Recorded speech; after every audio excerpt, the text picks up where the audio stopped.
evaluasi UHC. Oh iya, terima kasih teman-teman media yang tadi sudah mengikuti proses dari rapat kerja pada siang hari sampai sore ini terkait dengan dihentikan sementara UHC itu. Sudah disampaikan di zaman sebelumnya bahwa tidak akan menghentikan layanan terhadap masyarakat miskin kita untuk bisa mengakses kesehatan di rumah sakit umum Kabupaten Sidoarjo. Itu memang tinggal mekanisme aja yang harus disesuaikan dengan Permensos tadi itu, dengan SKTM dan sebagainya. Tetapi bahwa syarat SKTM itu tidak harus di depan, pelayanan didahulukan, baru kemudian administrasi menyusul, sepanjang memang SKTM itu sesuai dengan kondisi masyarakat yang ada di lapangan. Tadi kan ada usulan dari anggota bahwa harus ada skema baru tahun ini. Skema baru itu bukan berarti kemudian menggantikan UHC-nya, tetapi bahwa ketika layanan yang kemarin di cover oleh BPJS dengan adanya transisi ini harus ada penanganan yang cepat tadi itu, harus ada kebijakan yang cepat di masa transisi ini agar layanan kesehatan terhadap masyarakat, khususnya masyarakat miskin kita, tidak terkendala dengan adanya masa transisi ini. Artinya ini nanti UHC tetap berjalan atau dihentikan atau seperti apa, Pak? Ini bukan persoalan UHC berjalan atau tidaknya, tetapi bagaimana kemudian layanan kesehatan terhadap masyarakat miskin kita sesuai dengan visi misinya Pak Bupati, bahwa masyarakat miskin kita berobat secara gratis, ini tetap bisa berjalan. Jadi hari ini kita ingin mendapat kepastian jaminan itu, bahwa adanya transisi ini tidak kemudian menghalangi, apalagi kemudian menghilangkan layanan kesehatan terhadap masyarakat miskin kita. Informasinya kan Januari masih bisa ngangkut 57 ribuan. Sementara sebenarnya kan masyarakat Sidoarjo juga banyak yang membutuhkan. Itu nanti seperti apa, Pak?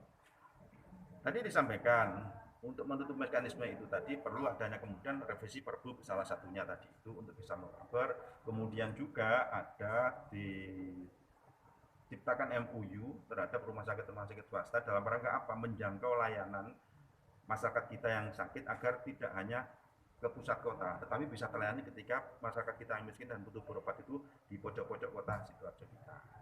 Itu kan bagian dari solusi yang bagus, sehingga tidak hanya di rumah sakit umum saja, karena butuh penanganan yang cepat. Kadang-kadang jarak juga menjadikan kendala faktor itu, padahal si pasien harus tertangani dengan cepat. Apa lagi? Ada Pak Dokter. Ini nanti gimana Pak dari Dinkes sendiri supaya tetap mengakomodir layanan kesehatan gratis bagi warga? Ya, jadi UHC itu sementara kita evaluasi, tidak diberhentikan lah, kita anggap saja evaluasi. Nah, selama program evaluasi ini maka pergerakan pelayanan kesehatan akan mengacu kepada sistem JKMM. JKMM kita ada anggaran 15 miliar untuk bisa mencukupi orang-orang yang sakit pada saat itu.